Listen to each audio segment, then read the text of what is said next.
Hello, welcome everyone. Today I'm super juiced, super pumped to have Asha with us today, amazing poet, artist, zine maker for the Oakland Creates Art Maker series. I'm going to share my screen and then have them introduce themselves, talk a little bit about them. Can you see the slides?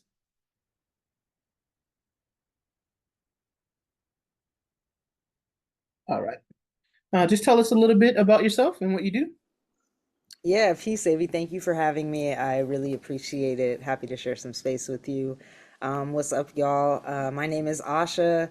I am a queer disabled artist, multidisciplinary artist, really. I'm also an educator, South Asian descent via East Africa, Tanzania, Uganda, and Kenya.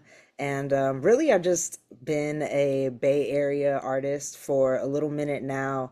Mainly work in spoken word and poetry, but my first love has always been pencil on paper and drawing and doodling and painting. And so I'm really excited to kind of explore how my artistry has kind of just unfolded into every part of my identity and who I am. So I'm excited to be here. Sweet, thank you. So yeah, I want to get into your painting because I think we met at the Berkeley Library Comic Con, and I knew you did poetry. I knew you made zines, but I didn't know you were such an amazing painter. Can you talk a little bit about this painting and the inspiration behind it? Yeah, I mean, anybody, especially my teachers throughout all of my schooling who knows me and knows my doodling is my obsession with hands. And I think that they're just so fascinating in the ways that they tell stories. My hands are super wrinkled and scarred and veiny, and there's just a lot of story. They're tattooed now as well. And so for me, hands are one of the most interesting ways to tell a story. And beyond art, my greatest love is music. I think has grounded me the most, and so I grew up playing the piano and just having a love of that, and so wanted to pay some homage to some of the different parts about me, the different intersections, the depth of who I am. And I love the contrast as well between the black and white, almost realism, and then the I don't know what you would really call the background is funky, and I'm down with it. Nice, nice. I love that. And then also, well, I see the hands here, and the are those bongos or the is there this Yeah. drums? Yeah, so these are South Asian drums. They're called the tablas, and it was something that I recently started to explore, taking classes in traditional Indian music and kind of learning how to play them. And again, developing a discipline where I'm constantly staring at my hands. I was introduced to new kind of positions that they've been in. I've stared at pianos and guitars and things like that before, but never had I kind of stared at percussive instruments. And so naturally, it was something that I flowed into. And I think for this particular piece, I really loved because the teal that I use, I don't know, it's all a bunch of like 99 cent acrylic paints that I get, like resold. Um, and this one has like a hint of metallic in it in the teal. And so I really love that because kurtas, the traditional shirts that are worn, sometimes have like a metallic hint to it. And so I just really thought that this was a beautiful homage to this craft that I was developing. That's dope. Yeah, I love hands too. So, and then this one, talk a little bit about like the not only the inspiration but the kind of cultural um background around the clothing too. Yeah, so both of these images have women in saris. The one on the left is my pardon me, my grandmother, and it's actually from a photo. And so in the original photo, she's carrying my cousin in her left hand, Hmm. and his head is just behind where her hair is. And you can see in the original photo, he's crying, he's wailing, screaming. Oh, Um, there's an auntie sitting in the background on the couch in my experience, probably talking some gossip from the community. There's toys all over the ground. The TV is on, and you can see Rex from Toy Story. And so it is this really fascinating photo. But when you stripped all of that away, you're left with my grandmother really gracefully tossing her sari to the back. And she wears a sari every day. So while I know for many this can be a very glamorous thing, this was probably her like everyday sari, right? She's carrying my cousin. He might have just thrown up on her shoulder at some point later on in the day. Um, and I really wanted to just celebrate the joy that she was holding, despite all of the challenges they've been through exile, becoming a refugee, and really having to reestablish themselves. So the painting is acrylic. It's 18 by 24, and the border of it, I wanted to kind of reference sari borders that you'll see on the right hand side. There's that border in gold that kind of goes around that image, and oftentimes those are really heavily embroidered with gold thread, I suppose. And I wanted to kind of encapsulate her in that. And then in the very far left, there are some dots, and those dots are symbols that in my indigenous culture we call it trajva, and it tells a story of life. And oftentimes those dots were tattooed onto people. I've gone and done it. I have it on my hands, my chest, and my feet, and my great grandmother had it as well. My grandmother, who's in this, did not, but I love to bring Trishva in anytime I can when I'm celebrating my ancestry. And so there's a lot of tradition and a lot of story and history in the left. And It's a then it's amazing tribute to your grandmother. I appreciate you. The right is like a destruction of all of that. And in the sense of the way that we remold and reshape our identity and claim it as our own. And so that is to say then it's me digitized. I did take reference from a photo that I had, and then I drew this on an iPad. And it is, it's got sneakers, and there's tattoos, and there's all of these things that are very much so against traditional what quote unquote values, and then at the same time a claiming of it, which makes it mine, which therefore, because I'm a part of this culture, is now the evolution of it. So I love these two side by side with each other. Man, that's beautiful.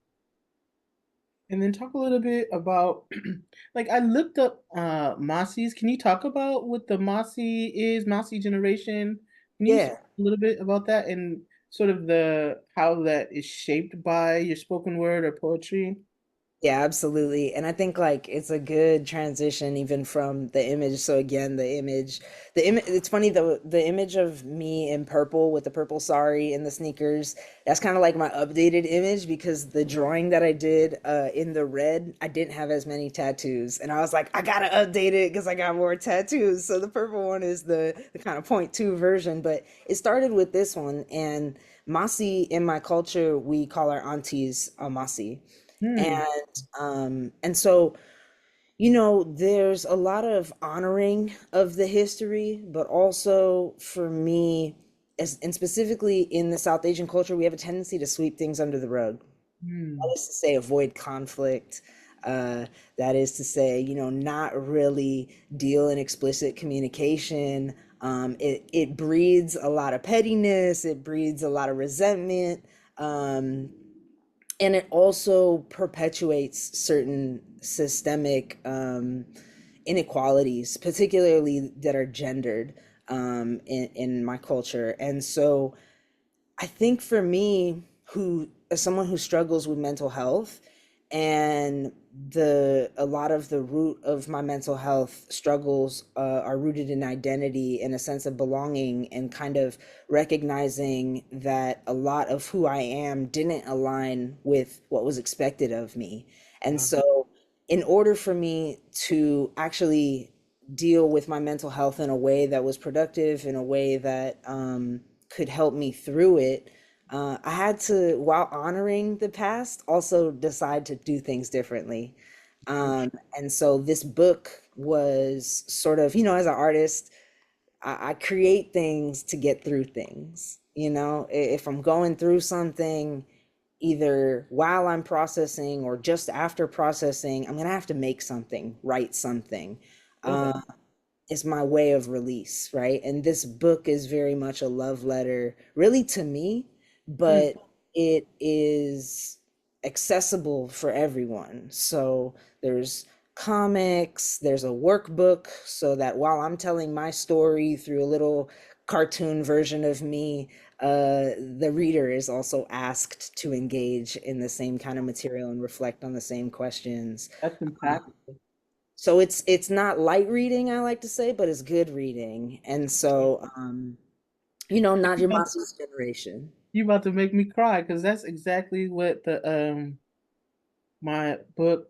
I started as a zine. I think it's probably gonna be up a become a book or graphic novel about grief, loss, and loneliness.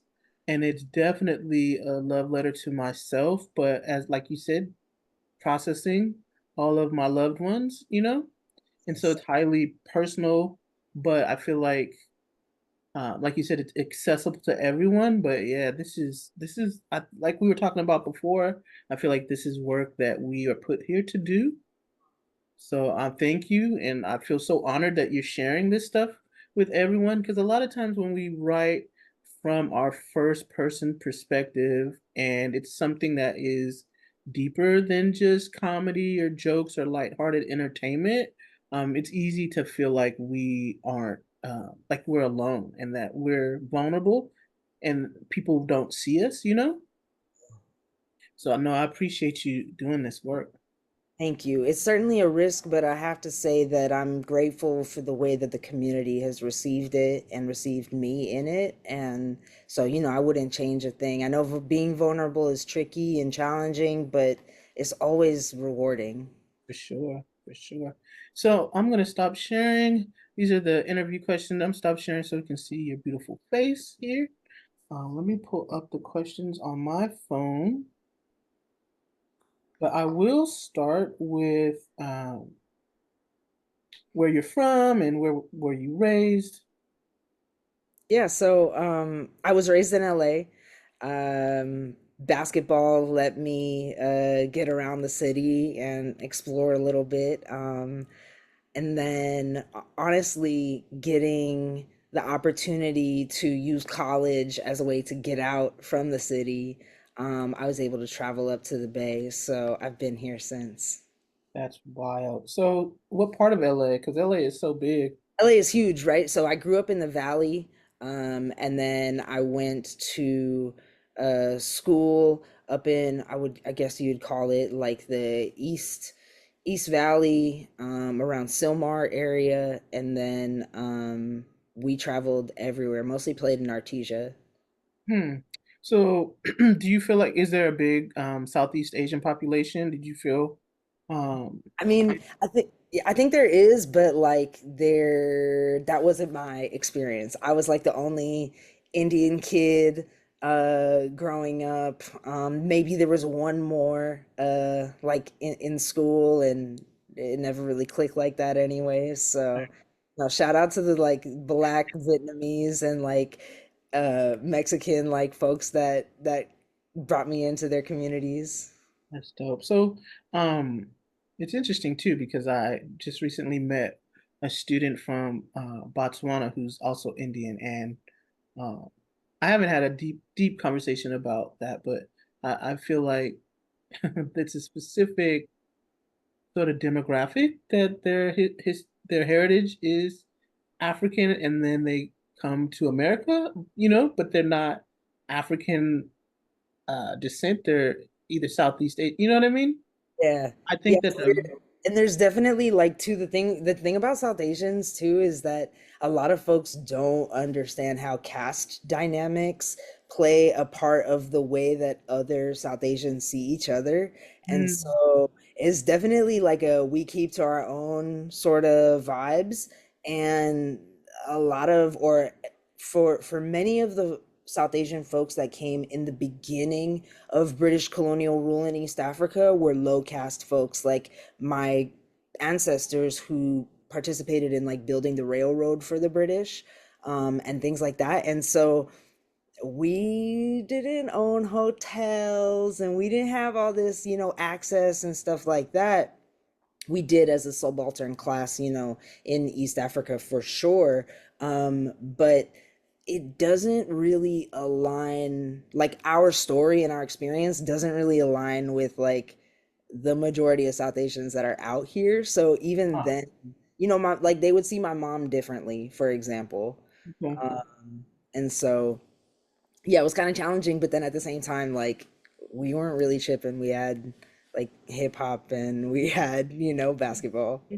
No, no, it's very interesting too, because like you said, especially more Midwest and East Coast, that idea is, like you said, that you're gonna own a hotel or a 7-Eleven or those stupid stereotypes, Yeah, and just a certain level of privilege or um, maybe accessibility even to wealth that not everyone is a part of. 100%. Like we were saying, people assign all these identities onto us without us even saying a word. That's right. We are not a monolith. Yeah, so that's Okay. wild. Um, but I want to segue into, was there any event or incident or something that happened to you as a young adult, young artist, even as a child that sort of gave you that spark of inspiration to create, either write poetry or make art? Was there maybe a teacher or maybe, sometimes I did contests and it's like, hey, you get that pat on the back. Oh, I love that. I love that. This question is great because yes to all of it, right? I mean, first and foremost, X-Men, Mm, period. wow.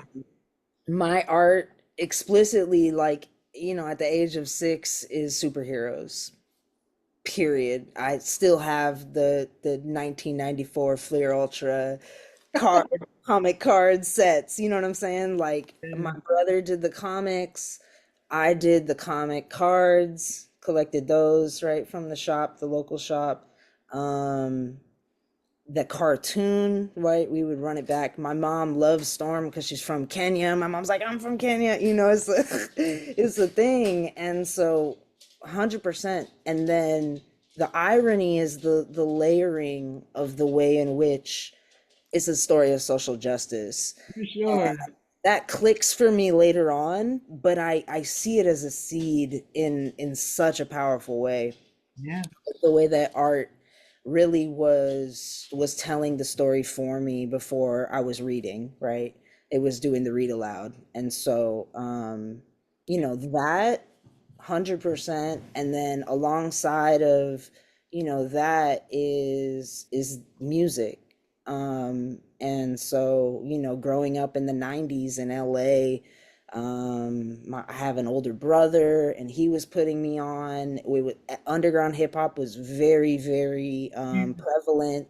So like Dead Prez is like a big album for me. Get Free when I'm 10 years old. I Wow. still I still have the poster from Miseducation from Tower Records that I got in 1998. It was just I plagiarized I plagiarized lyrics from the score from the song Family Business in like fourth grade. Like That's funny though. I wrote it in a school assignment and the teacher's like, yo, that's crazy. I was like, I know. So knowing the name Amadou Diallo in Hey, tons of songs right.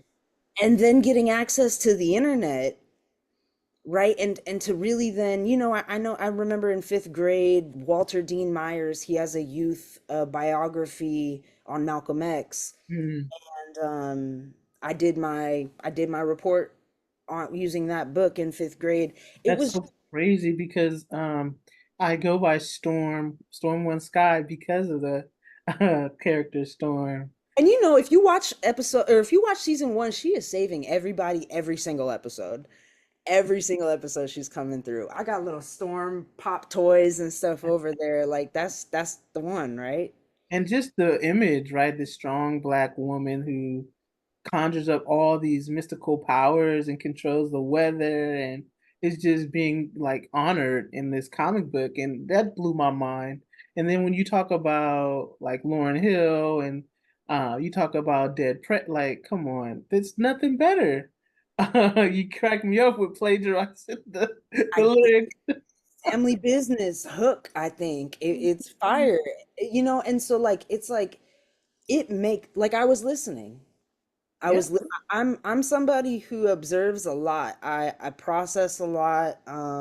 You know, I love to people watch, that sort of thing, and I'm clocking patterns and I'm making connections, and I think the art that I was exposed to really around the age of 10 or so, you know, was pivotal in mm, my inspiration of seeing art as something that I could not just express some stuff with, like emotions or, you know, looking cool or whatever, but truly a message. for sure. No, I mean, it's so funny because you talk about your older brother and I have four older brothers, and I remember them having their own little assembly line of making comics, and I looked up to them, and one of my brothers was the first one to take me to a comic book store, and you know what I mean? So it's interesting to hear their influences from such an early age. I think I was probably about 12 or 13.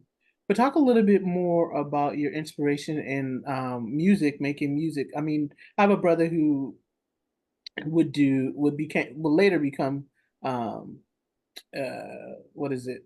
What do you call that? The minister of music, and he was always into music.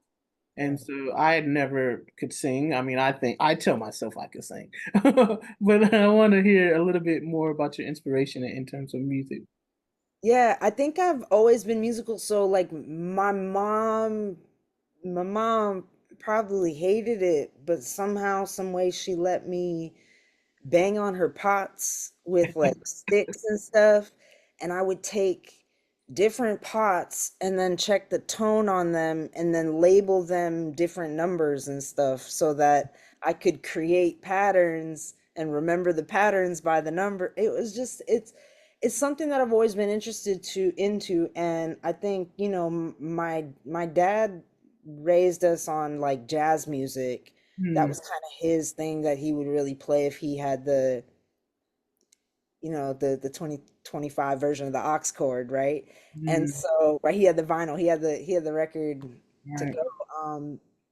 My mom loved, you know, if anyone knows LA, it's a Coast 103.5. We listened to the old school, you know, the old school jams and stuff, and every so often she'd play some Indian music. It wasn't very often though, but there was just always this love of music. We were in the car a lot. You're in LA, you're driving a lot. Um, and one time in middle school, the homie had a guitar.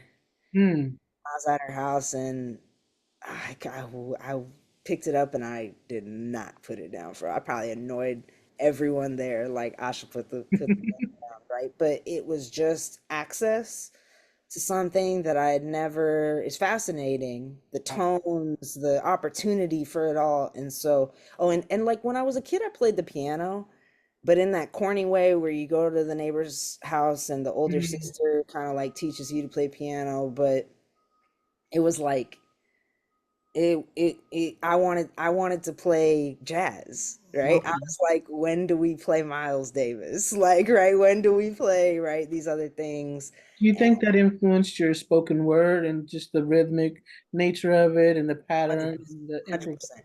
You could, improvisation?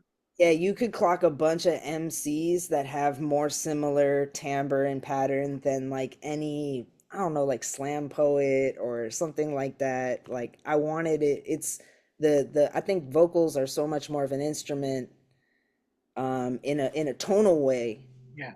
than a lot of people, you know, acknowledge, and that's why some of my favorite MCs are weird with their voice, because like Hmm. I like to be weird with my voice, you It's know. so funny with my interview with Stacey Robinson, he asked me my top five. Who are your top five MCs? Man, see, and that's hard because like I'm like, do I pay homage to what got me here? But okay, so I have to just say El Boogie because she's got to be there. But I'll say Black Thought, um, Tyler the Creator, um,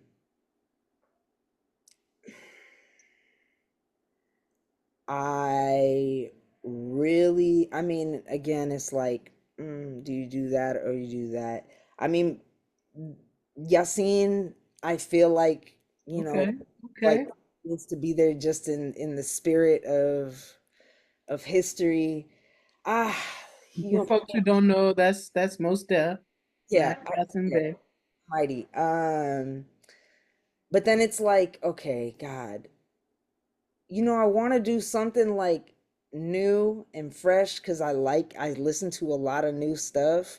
Okay. Not gonna lie, No Name is an incredible lyricist, and I Ah, can't wait to see where she continues to go with things because I feel like with that root in the poetry, the history, the intention of why and where she makes her music, I okay. think she's gonna do some incredible things. So I'm just gonna put her there because I think it's Okay. good for the conversation. Yeah, because I've only listened to a few of their tracks, and so yeah, I can feel that. It's heady, right? But she is starting to move like her latest EP is moving into a place where there's a lot of space for everybody to get down, I think.